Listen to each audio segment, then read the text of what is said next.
양반전 읽어드리겠습니다. 양반이란 사족을 높여서 부르는 말이다. 강원도 정선골에 한 양반이 살고 있었다. 그는 성품이 무척 어질고 글 읽기를 좋아했다. 이 고을에 새로 부임해 오는 군수는 을에 이 양반을 먼저 찾아보고 그에게 두터운 경의를 표하는 것이 통례로 되어 있었다. 그러나 워낙 집이 가난해서 관곡을 구워 먹은 것이 여러 해 동안에 쌓여서 천석이나 되었다. 어느 때 관찰사가 그 고을을 순행하게 되었다. 관곡을 조사해보고 난 관찰사는 몹시 노했다. 어떤 놈의 양반이 군량에 쓸 곡식을 축냈냔 말이냐. 이렇게 호통을 치고 나서 그 양반이란 자를 잡아 가두라고 했다. 명령을 받은 군수는 속으로 그 양반을 무척 불쌍히 여겼다. 하지만 갚을 방도가 없으니 어찌하랴.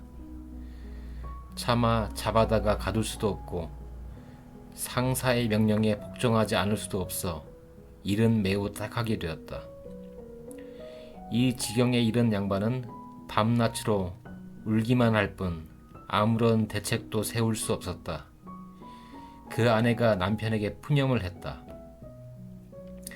당신은 평생 앉아서 글만 읽더니 이제 관곡을 갚을 방도도 없게 되었구려. 에이 더럽소. 양반 하더니 그 양반이란 것이 한 푼어치의 값도 못 되는 것이로구려.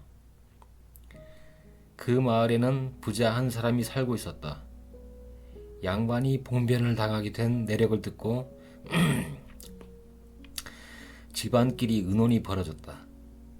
양반이란 아무리 가난해도 항상 존귀하고 영화로운 것. 나는 아무리 돈이 많아도 항상 비천을 면치 못한단 말이야. 말을 한번 타보지도 못하고 양반만 만나면 쩔쩔매고 코를 끌고 무릎으로 기어야 하니 참으로 더러운 일이란 말이야. 그런데 지금 양반이 관곡을 못 갚아서 군색을 당하게 되었다니 이제는 그 양반을 지탱할 수가 없을 거야. 그러니 내가 그 양반을 사서 행세하는 게 어떻겠는가. 의논을 매듭지은 부자는 즉시 양반을 찾아가서 자기가 관곡을 갚겠노라고 자청했다. 양반은 몹시 기뻐했다. 약속대로 부자가 관청에 나가 그 관곡을 모두 갚아주었다. 군수는 영문을 모르고 깜짝 놀라 양반을 찾아 까닭을 물었다. 양반은 번거지를 쓰고 잠방이 바람으로 땅에 엎드려 쩔쩔매면서 소인하고 자기를 낮추고 감히 군수를 쳐다보지도 못했다. 군수는 더욱 놀라서 양반을 붙들어 일으키면서 말했다. 이게 어찌 된 일이요? 대관절 왜 이러는 거요? 그러나 양반은 더욱 황송해하면서 머리를 조아리고 엎드린 채 말했다. 황송하옵니다. 소인이 양반을 팔아서 관곡을 갚은 것이옵니다. 하오니 이제부터는 저 건너 부자가 양반입니다. 소인이 어찌 다시 옛 모양으로 거만하게 굴 수가 있겠습니까? 듣고 나서 군수는 감탄하였다. 참 군자고 양반이오구려. 그 부자란 사람은 부자가 되었으면서도 인색하지 않으니 이것은 의리가 있는 것이요. 남의 어려운 일을 자기 일처럼 급하게 여겼으니 이것은 어진 것이요. 낮은 것을 미워하고 높은 것을 사모하니 이는 지혜가 있는 것입니다. 그려. 이 사람이야말로 참으로 양반이로군요. 그렇지만 양반을 사사로이 두 사람끼리만 매매하고 아무런 증서도 만들지 않고 보면 후일에 반드시 소송이 일기 쉽소. 그러니 내가 고을 사람을 모아놓고 증인을 서주고 증서도 만들어야만 모든 사람이 신용할게요. 그리고 군수인 내가 서명을 해주겠소. 이렇게 되어 군수는 마침내 고을 안에 사는 모든 양반들을 불렀다. 그 밖에 농사꾼, 공장, 장사치까지 모두 모이라 했다. 부자는 오른편 높직한 자리에 앉히고 양반은 뜰 밑에 세워 놓았다. 그리고 증서를 만들어 읽었다. 건용 10년 9월에 이 증서를 만든다. 양반을 팔아서 관곡을 갚았으니 그 값이 곡식으로 1000석이나 된다. 원래 양반에는 여러 가지가 있다. 글만 읽는 것이 선비요. 정치에 종사하면 대부라 하고 덕이 있는 자는 군자라고 한다. 무반은 서쪽에 서고 문반은 동쪽에 선다. 그래서 이것을 양반이라고 한다. 이 중에는 너는 맘대로 고르면 된다. 절대로 비루한 일은 하지 말아야 하고 옛사람을 본받아 그 뜻을 숭상해야 할 것이다. 새벽 5경이면 일어나 촛불을 둬두고 앉아서 눈으로는 코끝을 내려다보고 무릎을 꿇어 발꿈치는 궁둥이를 받친다. 동네 박이를 마치 얼음 위에 박을 굴리듯이 술술 외워야 한다. 배가 고픈 것을 참고 추운 것도 견디어 내며 입으로 가난하단 말을 하지 않는다. 할 일 없어 앉아있을 때에는 이를 마주 부딪히면서 뒤통수를 주먹으로 두드리고 작은 기침에 입맛을 다신다. 소매자락으로 관을 씻을 때 주먹을 쥐고 문지르지 말며 양치질을 해서 냄새가 나지 않게 한다. 긴 목소리로 종을 부르고 느린 걸음걸이로 신을 끈다. 고문진보나 당시 품위를 베끼는데 깨알처럼 글씨를 잘게 한 줄에 100자씩 쓴다.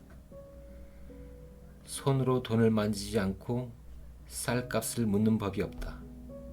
아무리 더워도 버선을 벗지 않고 밥을 먹을 때 맨 상투 바람으로 먹지 않는다. 밥을 먹을 때에는 먼저 국부터 마시지 말고 넘어가는 소리를 내지 않는다. 젓가락을 방아치듯이 자주 돌리지 않고 날파를 먹지 않는다. 술을 마실 때 수염을 빨지 않고 담배를 피울 때 볼이 불러지도록 연기를 들이마시지 않는다. 아무리 화가 나도 아내를 때리지 않고 노여운 일이 있다고 해도 그릇을 던지지 않는다. 주먹으로 아이들을 때리지 않고 종놈을 죽일 놈이라고 꾸짖지 않는다. 소나 말을 나무랄 때는 그 주인은 욕하지 않는다. 화로에 손을 쬐지 않고 말할 때 침이 튀지 않게 한다. 소를 잡아먹지 않고 돈 놓고 노름을 하지 않는다. 이러한 100가지 행동이 만일 양반과 다를 때에는 이 문서를 가지고 관청에 가서 고치게 할 것이다. 이렇게 쓰고 성주 정선 군수가 수결을 하고 좌수와 별감도 모두 서명을 했다. 이것이 끝나자 통인이 도장을 내다가 여기저기 찍었다. 그 소리는 마치 큰 북을 치는 소리와 같았고 찍어 놓은 모양은 별들이 버려 있는 것 같았다. 이것을 호장이 다 읽고 나자 부자는 좋지 않은 안색으로 한참 생각하다가 말했다. 양반이란 것이 겨우 이것뿐입니까? 내가 듣기에 양반은 신선과 같다던데 겨우 이것뿐이라면 별로 신통한 맛이 없군요. 더 좀 좋은 일이 있도록 고쳐주십시오. 이에 군수는 문서를 다시 고쳐 썼다. 하늘이 백성을 낼 때 네 종류의 백성을 만들었다. 이 네 가지 백성 중에 가장 귀한 것이 선비요, 이것을 양반이라 하는데 이보다 더 좋은 것은 없다. 농사도 짓지 않고 장사도 하지 않아도 된다. 글만 조금 하면 크게는 문과로 나가게 되고 작게는 진사 정도는 된다. 문과의 홍패라는 것은 크기가 두자도 못 되지만 여기에는 100가지 물건이 갖추어져 있다. 이것을 돈자루라고 부른다. 진사는 나이 30에 초사를 해도 이름이 나고 다른 모든 벼슬도 할 수가 있다. 귓머리는 일산 바람에 휘어지고 배는 종놈들의 예하는 소리에 불러진다. 방에는 기생이나 앉혀두고 뜰에 서 있는 나무에는 학을 친다.